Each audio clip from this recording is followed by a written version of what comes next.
Hi there, fourth and seventh period. I have Sophie here with me today and she wants to say hi.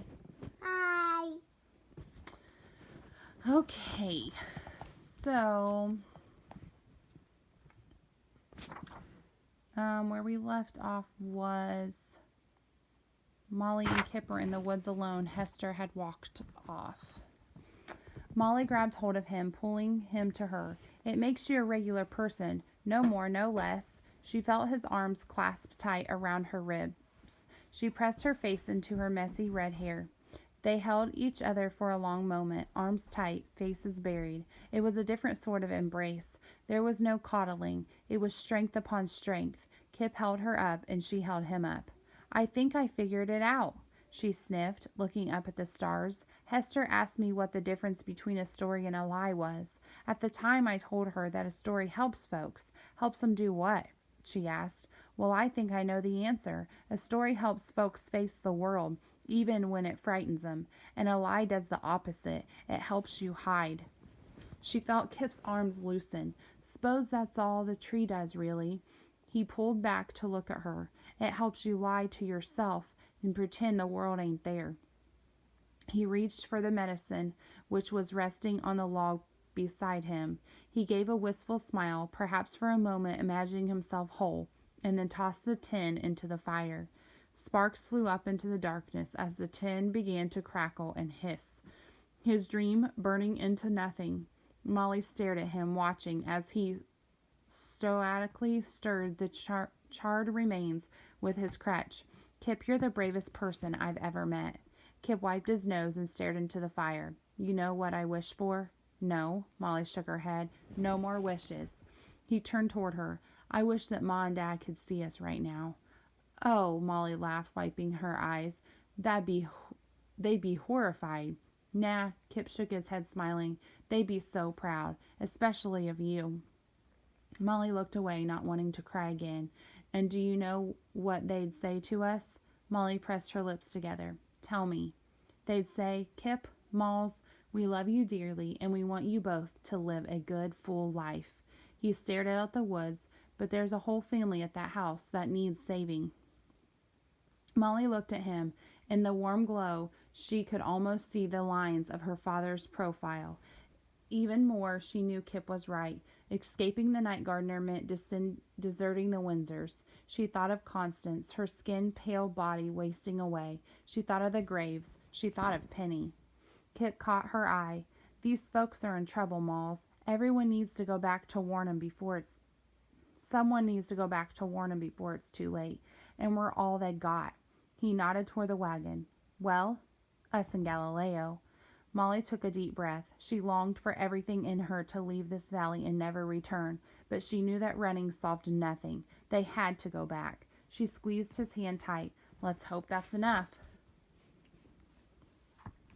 Chapter 42 is called Return to the Sour Woods. Kip and his sister decided to wait until daybreak before returning to Windsor Manor. They had only ever seen the gardener appear at night, and they hoped that the light would protect them. After a few fitful hours by the fire, they awoke with the first rays of dawn and set out on the wagon. They rode into the valley without speaking, silence to match the silence. Kip clutched the reins, going over the plan they had discussed the night prior. He would collect their things from the stables, and if he could be found, give Dr. Crouch a proper burial.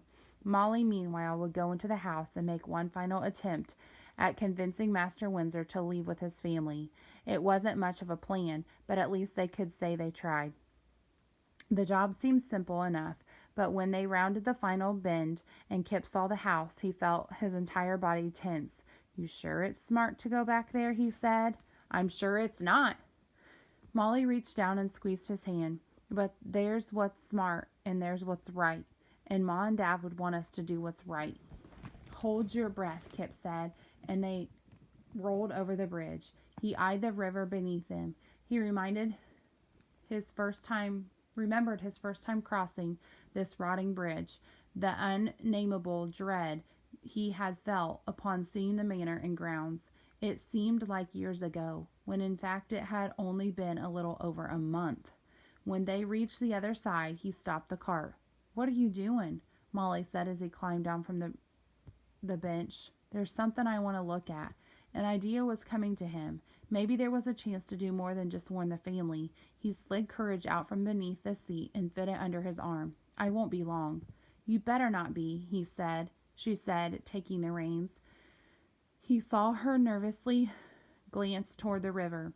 You be careful near the water. Kip smiled. You be careful near that tree. He eyed the sun over the sour woods. Mornin's half over. If we want the family out by sundown, you'd better get moving.